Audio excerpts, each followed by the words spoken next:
adelante. Ahora estamos en presencia del señor ministro de Salud.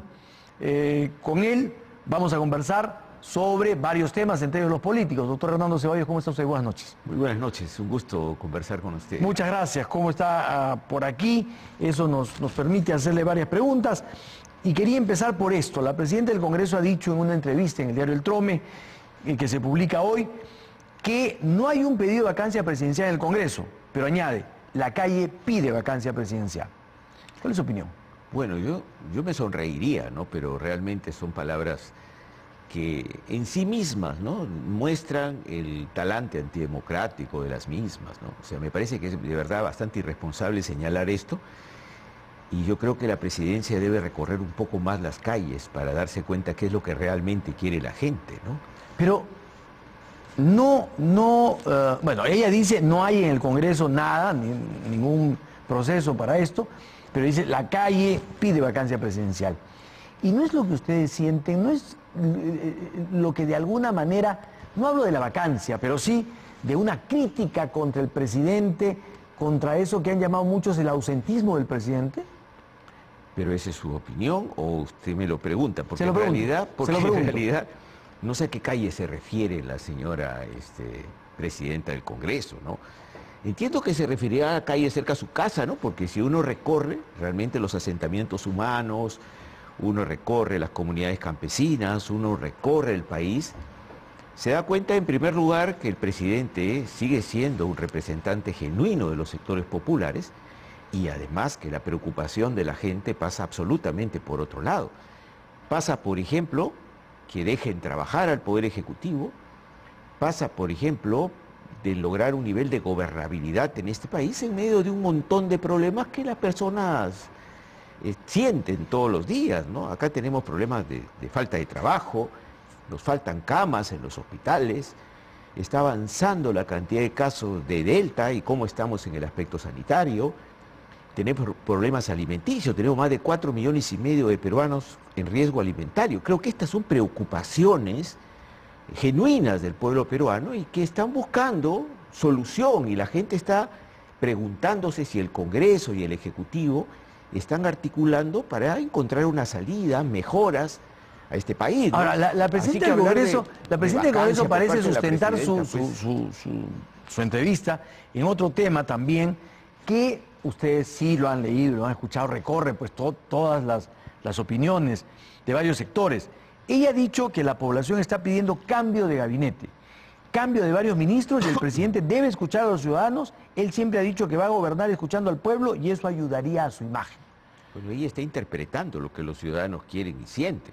Esa es la interpretación de la señora Alba, que es muy respetuosa, pero no sé si usted la comparte, pero a mí me parece que está muy alejado de lo que la gente siente. Pero usted lee, escucha a políticos de todos los sectores, desde el más de derecha hasta los de izquierda incluso, o cercanos a la izquierda, criticando al primer ministro, criticando al ministro de Trabajo, criticando al presidente por no cambiar el gabinete, criticando toda esta indecisiones de que se le pide la renuncia a un ministro, el ministro dice no voy a renunciar, y se arma todo un desaguisado que nadie entiende. No, esa es la telenovela que nos quieren hacer ver, ¿no? En realidad es una telenovela de hechos concretos. No, aquí es cierto que en todo gobierno hay un conjunto de problemas. El escenario político nacional tiene distintos temas que deben resolverse, que deben esclarecerse. Por supuesto, los temas que pueden generar controversia y preocupación en la ciudadanía, que incluyen al gabinete, pero hay otros temas que sí son de preocupación fundamental en la ciudadanía y que muchos medios de comunicación no ponen en el centro, que es la crisis económica, que es la crisis sanitaria, que son los problemas laborales, y pareciera que eso es lo que menos importa. Lo que más importa es lo que le dijo el señor Bellido a la diputada Chirino, que es importante, que hay que tratar, que se tiene que esclarecer, pero no nos quieran poner los reflectores donde realmente no están los problemas. Hay un tema más importante. Bueno, no más importante, porque es sumamente importante también el hecho de que una persona del nivel del primer ministro agreda verbalmente con un mensaje tan misógino a una congresista. Para usted es el tema más importante que tenemos en el país. Lo que le estoy diciendo es que es muy importante, tan importante como los demás, porque el problema que vivimos en el Perú de los feminicidios, de la violencia contra la mujer, expresada en una frase de un primer ministro termina siendo terrible. Pero permítame, por favor, porque quizás Augusto Álvarez Rodríguez en su columna en La República grafique la otra preocupación, grande también. Él dice, la evidencia ya es abrumadora. Este gobierno tiene una simpatía promiscua por el Movadef y está infiltrando el sector público con gran entusiasmo con personas vinculadas a este brazo legal de Sendero Luminoso. Se refiere al primer pedido, al ministro de Trabajo y a varios funcionarios. Entonces, esa es la otra preocupación. ¿Por qué Movadef, por qué Sendero y su brazo político están entrando al gobierno? Y usted lo puede leer, es textual, lo estoy leyendo textual. Esa será la opinión del señor Álvarez Rodríguez, que me parece muy respetable, pero no quiere decir que esa es la gran preocupación que tenemos en el país. O sea, la presencia de un ministro que tiene lazos con Conales, Movadef, no le hace preocupar. Cosas diferentes. Que eso aparezca en los medios de comunicación, ese tipo de denuncias, merecen que se aclare, merecen que el ministro dé las explicaciones pertinentes, no me cabe la menor duda. Pero cuando en el país hace una semana que eso es el tema excluyente, ¿no? Y resulta que ya, ahora que nos vamos acercando a la tercera ola, pues no parece ser ese tema tan importante como para que nos preguntemos, ¿realmente vamos a tener 65.000 muertos en el país o no en el mes de septiembre? Yo voy a tocar ese tema porque yo le digo esto porque hay que poner cada cosa en su lugar. Está claro que se necesita esclarecer si le dijo o no el señor Bellido, si estas denuncias que hay contra el señor Maraví son reales o no. Me parece absolutamente justo que se esclarezcan. Yo no soy uno de los primeros que digo, ese tema tiene que ser transparentado. Pero lo que sí creo es que no se debe utilizar esto para ocultar los grandes problemas que tenemos en el país. Son dos cosas distintas y hay que aquilatarlas debidamente. Es que no las puede individualizar por una razón. No. Perdóneme, ahí sí creo que hay que tener en cuenta dos cosas. La primera es que lo que hay detrás de todo esto no solamente es el tipo de personas que integran el gabinete, con todo lo que traen consigo, sino la falta de decisión del gobierno de ponerle fin a esto, que lo que hace es generar el ruido político que trae como consecuencia que las calificadoras de riesgo, ¿no es cierto?, nos bajen de categoría. Por ejemplo. Yo no comparto eso. Mire, yo lo que creo, primero que lo que quiere la oposición, ¿qué es? Que se vaya a la mitad del gabinete, y si no, que se vaya todo el gabinete.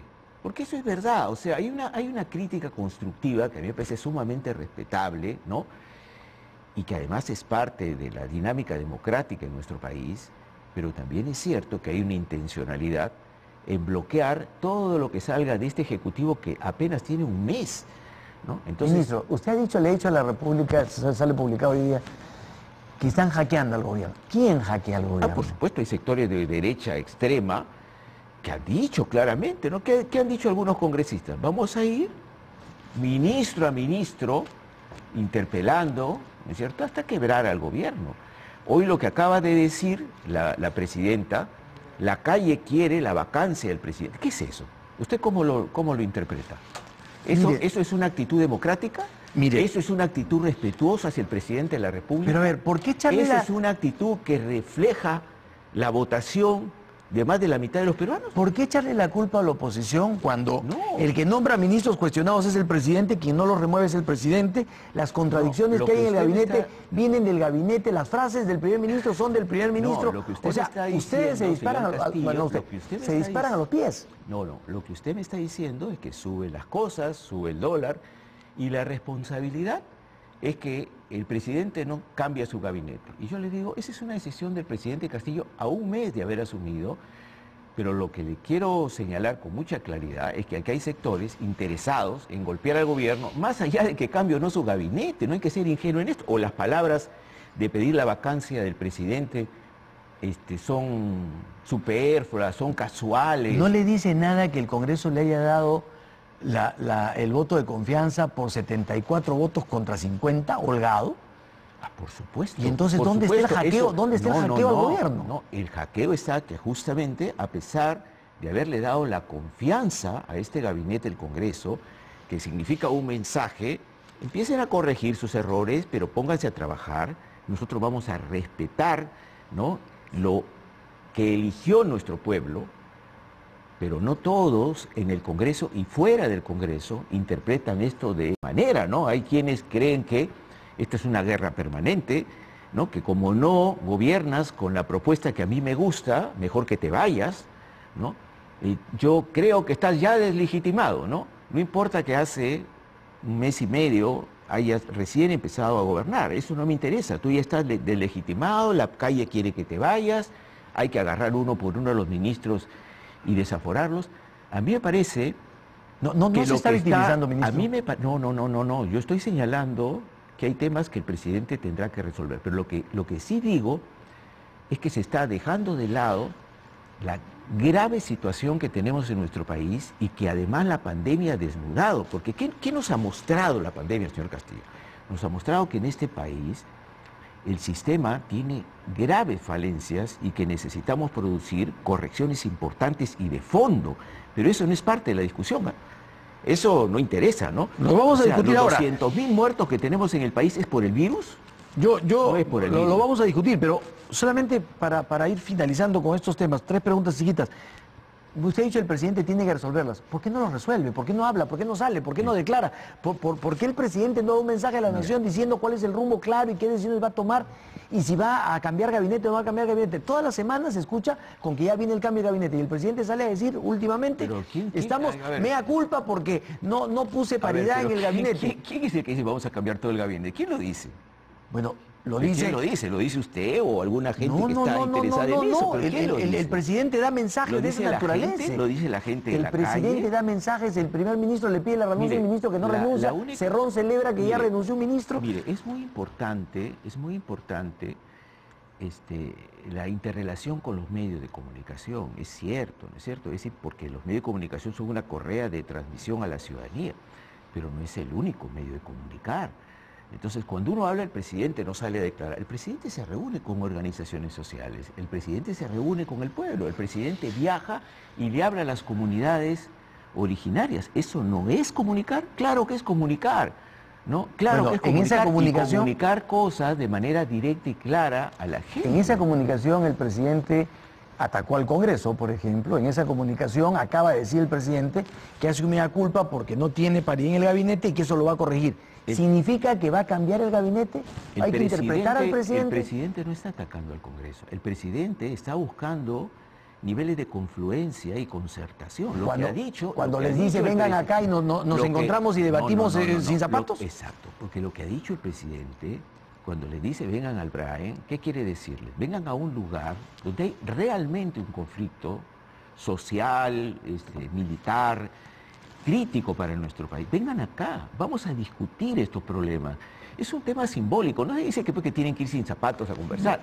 Simbólicamente lo que está diciendo el presidente, desde mi punto de vista, es tenemos que abordar los grandes problemas nacionales, ¿no? ¿Y qué es lo que responde el Congreso? Te vamos a vacar, la gente quiere que te vayas. Esa no es una respuesta.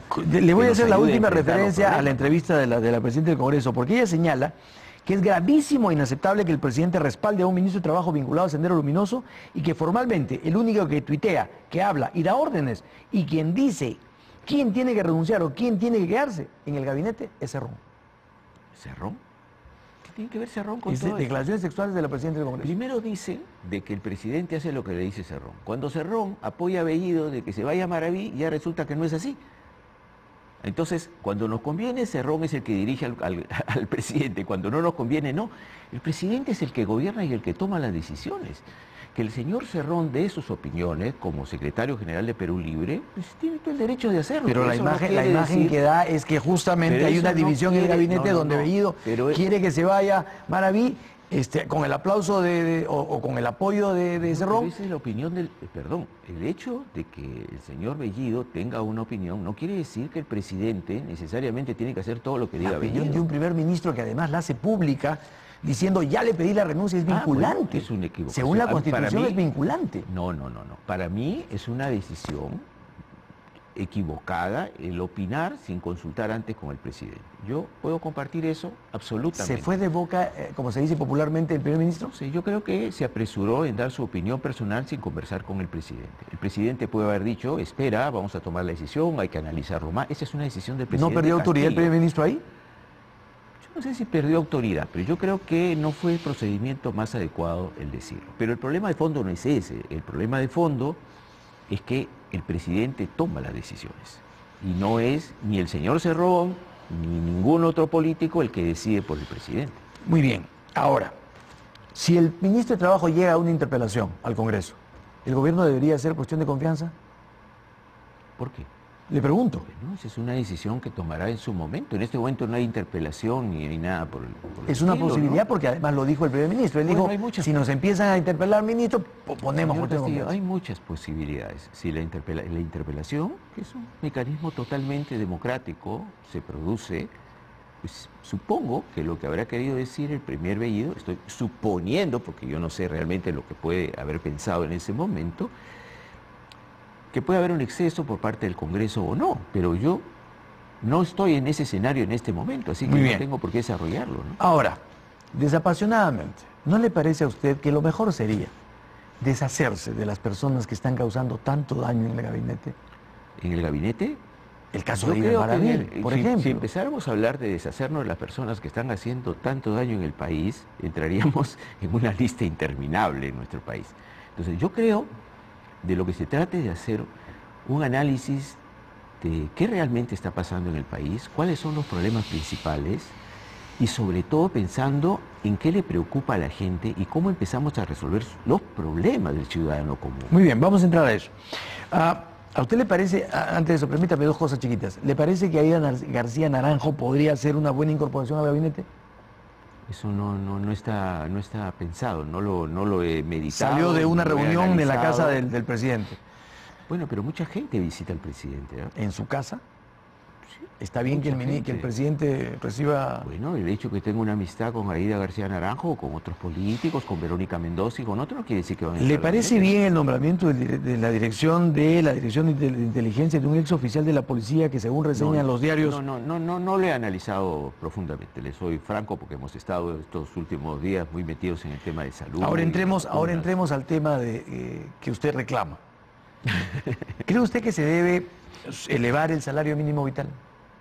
Yo creo que eso ayudaría a reactivar la economía, ¿no? Pero eso es parte de una evaluación que hará el equipo económico, ¿no? Pero ¿cuál es su opinión? Mi opinión es que debería elevarse, que este salario mínimo vital es absolutamente insuficiente para que la gente por lo menos sobreviva incluso, ¿no? Y además creo que la elevación del salario mínimo vital permitiría un mejor movimiento del mercado interno, mejorar el poder adquisitivo y reactivar la economía. Pero ese es un tema que maneja el equipo económico, no yo.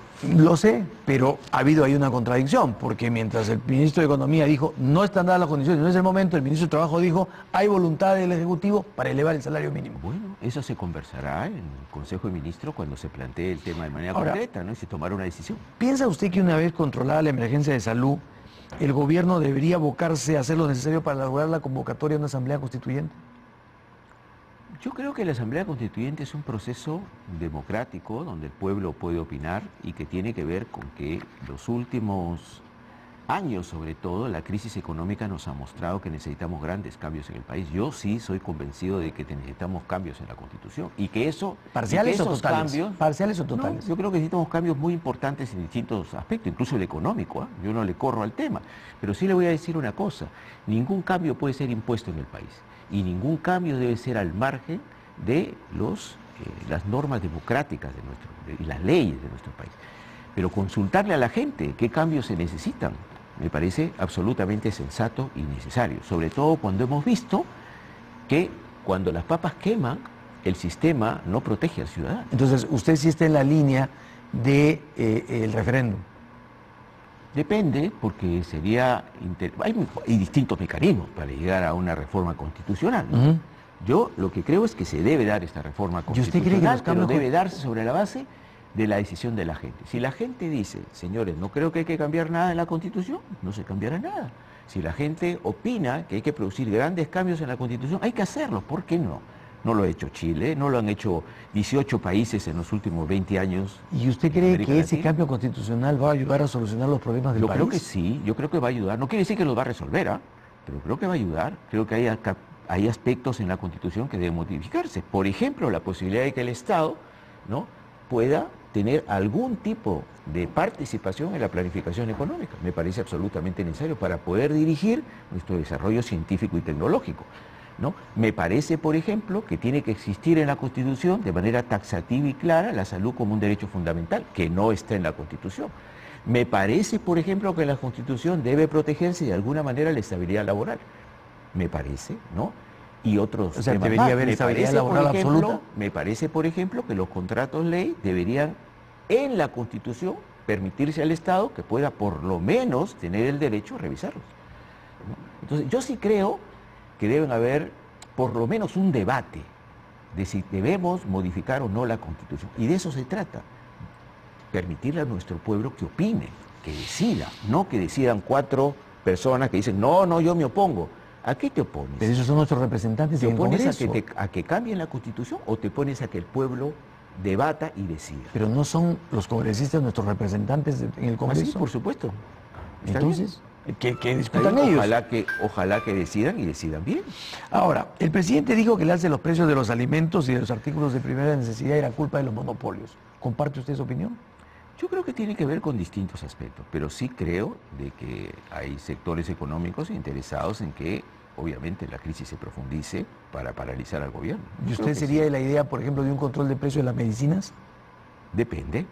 ¿Es posible? Depende. Si, por ejemplo, usted me dice durante la pandemia que aquí hay empresas farmacéuticas que cobran lo que quieran y el pueblo está desesperado porque necesita esos medicamentos, yo creo que el Estado tiene que intervenir.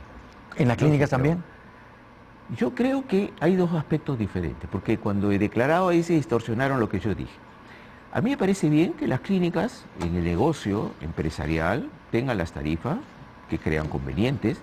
Creo que finalmente la salud debe ser responsabilidad del Estado, pero en un momento de crisis, donde el Estado es desbordado por una pandemia, por ejemplo, y donde la gente desesperada concurre a las clínicas, el Estado debe ser responsable y evitar que el lucro, ¿no es cierto?, y el abuso se impongan.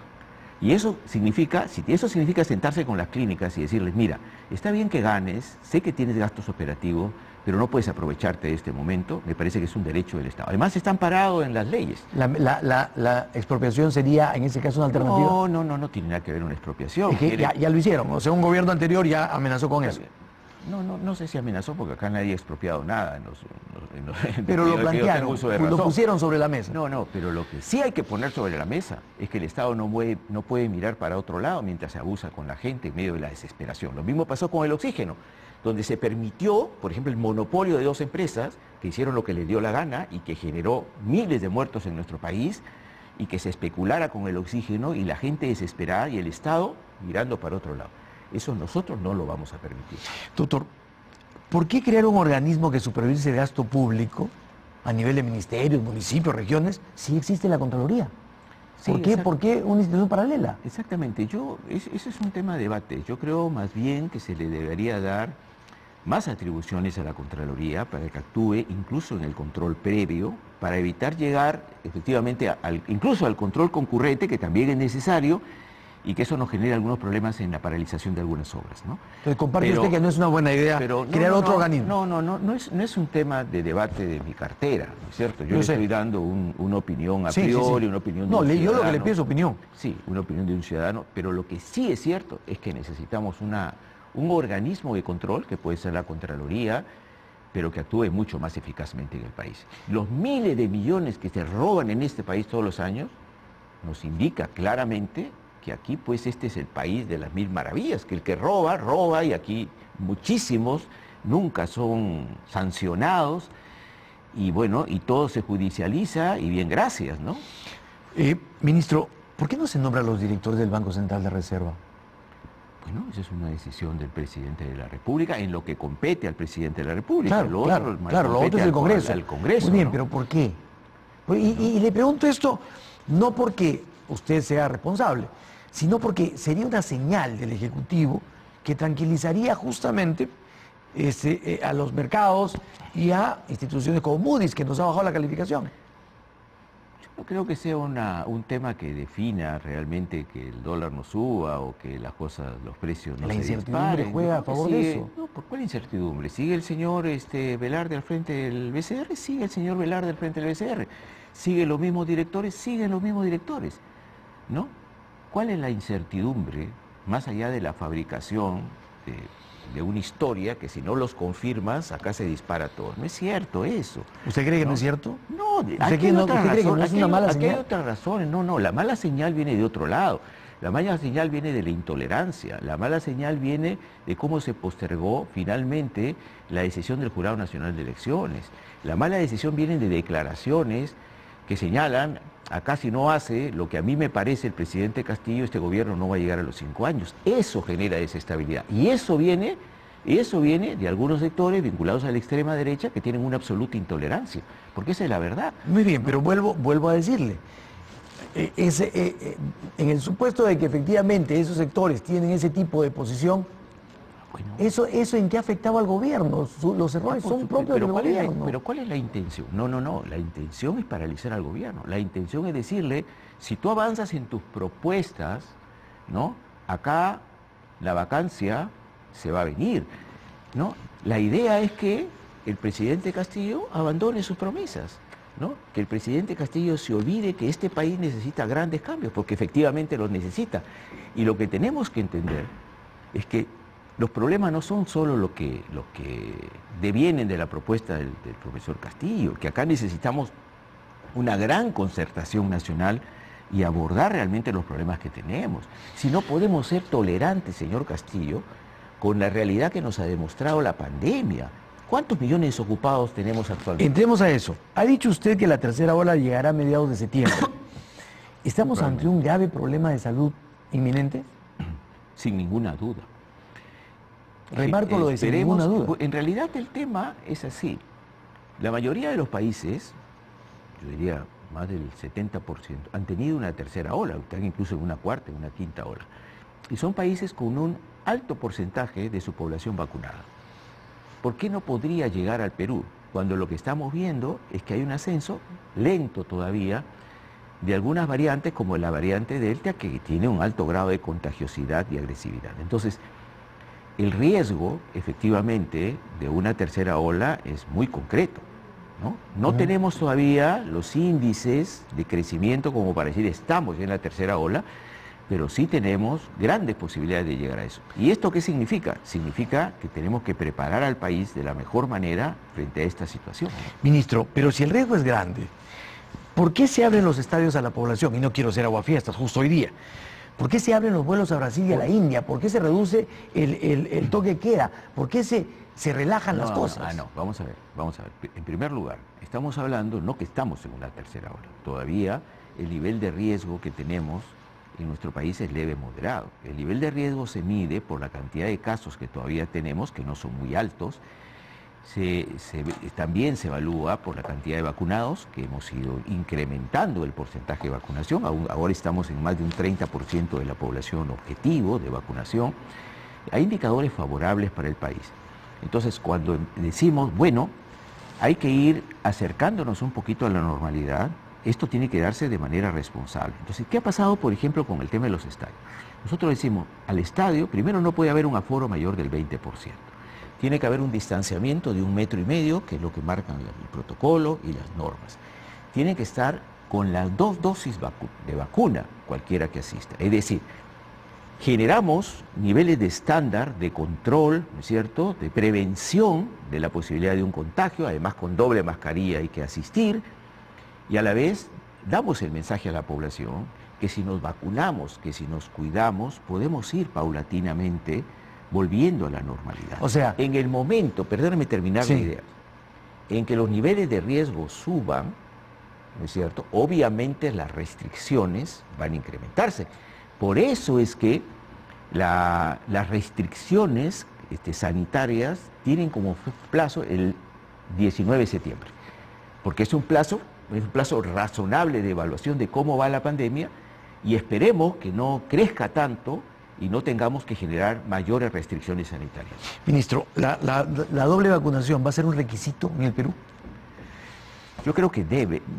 Yo no lo pondría como un tema obligatorio, porque en todos los países hay un porcentaje de gente que no se quiere vacunar y no le vas a poner una pistola en la cabeza para vacunarla, ¿no es cierto? Pero tiene que haber una política del Estado para promover la vacunación, para generar niveles mayores de responsabilidad y estímulos. Usted le ha dicho a la República que podría haber incentivos económicos. Incluso, por supuesto, podrían haber algunos incentivos para que algunos sectores que son reacios a la vacunación, sobre todo los sectores mayores... ¿Un bono?